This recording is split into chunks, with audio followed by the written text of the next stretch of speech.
আমরা আরো দেখেছি এবং প্রমাণ আছে আমাদের কাছে, সেই ছেলেটাও আমাদের কাছেই আছে। এমন কয়েকটা অভিযোগ আমরা পেয়েছি, সেন্ট্রাল ব্যালট 2টা করে দেওয়া হয়েছে এবং অনেকে 2টা জায়গায় জমা দিয়ে আসছে এখানে। এবং আমরা দেখতে পাচ্ছি সেটার রেজাল্ট কিছুটা ভোট গ্রহণে কিছুটা প্রভাব ফেলেছে বলে লাস্ট 1 ঘন্টায় বিজয় 71 হলের যে ভোট কেন্দ্র ছিল সেখানে দেখানো হয়েছে লাস্ট 1 ঘন্টায় 100 কাউন্ট হয়েছে, কিন্তু এখানে যারা অবস্থান করেছে তারা আমাদেরকে নিশ্চিত করেছে লাস্ট 1 ঘন্টায় 100 জন স্টুডেন্ট আসেনি এখানে বিজয় 71 হলের যে ভোট কেন্দ্র ছিল।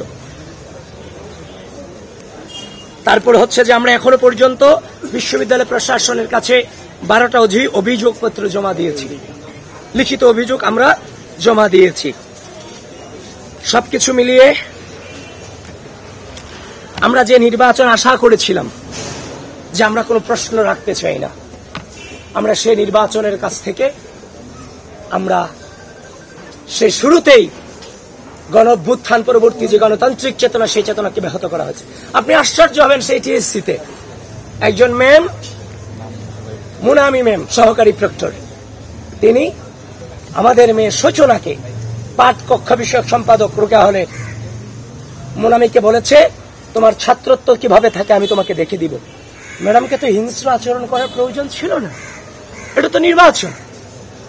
সে তার শুধুমাত্র আপনার হচ্ছে যে আমাদের যে ব্যালট নম্বরগুলো বিতরণ করার কারণে তাকে ছাত্রত্ব নিয়ে নেওয়ার হুমকি তিনি দিয়েছেন এবং খুব বাজে বিহেভ আমাদের সাথে করেছেন।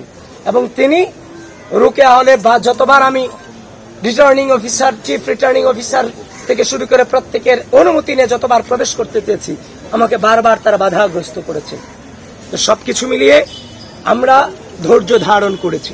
আপনারা আমাদেরকে বারবার বলেছেন, আমি দুপুর পর্যন্ত বলেছি আমি কোনো অভিযোগ করতে চাইনি। আজকে আমরা এই গণতন্ত্রকে আমরা অনুভব করতে, আমরা এনজয় করতে চাই।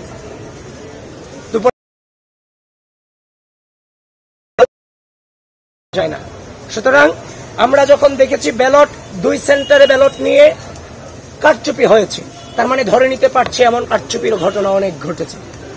এখনো পর্যন্ত ধৈর্য ধারণ করে আছি।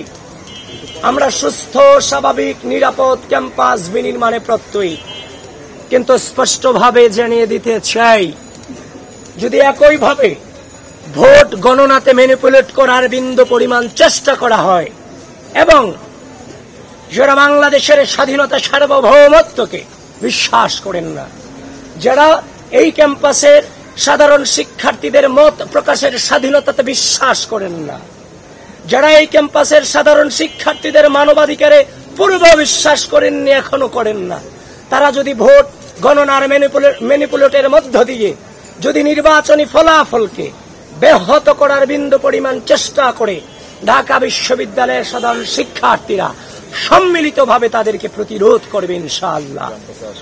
এবং আমরা ইতিমধ্যেই দেখতে পাচ্ছি নীলক্ষেত, কাটাবন, চাংখারপুল, চারদিক থেকে দেশব্যাপী জামাত শিবিরের নেতাকর্মীরা সংঘবদ্ধভাবে অবস্থান নিয়েছে।